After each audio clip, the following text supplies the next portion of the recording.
অবশেষে কিছুটা ইতিবাচক ধারায় দেশের পুঁজিবাজার। সপ্তাহ ব্যবধানে সূচকের পাশাপাশি লেনদেন বেড়েছে ঢাকা স্টক এক্সচেঞ্জে। ঊর্ধ্বমুখী ধারা চট্টগ্রাম স্টক এক্সচেঞ্জেও লক্ষ্য করা গেছে। অবশেষে কিছুটা পতনের বৃত্ত থেকে বের হয়েছে দেশের পুঁজিবাজার। ঢাকা স্টক এক্সচেঞ্জ সপ্তাহ জুড়ে ছিল ইতিবাচক ধারা।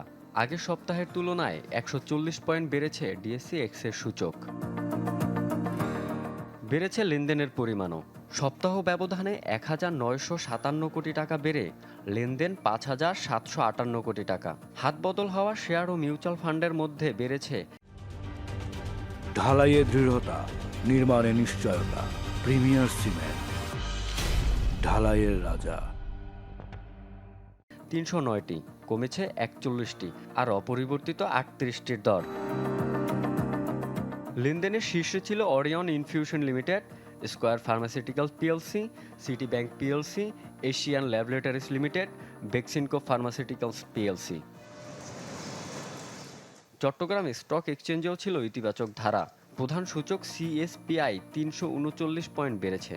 হাতবদল হওয়া শেয়ার ও মিউচুয়াল ফান্ডের মধ্যে দাম বেড়েছে 197টির, আর কমেছে 72টির। অপরিবর্তিত রয়েছে 28টির দর।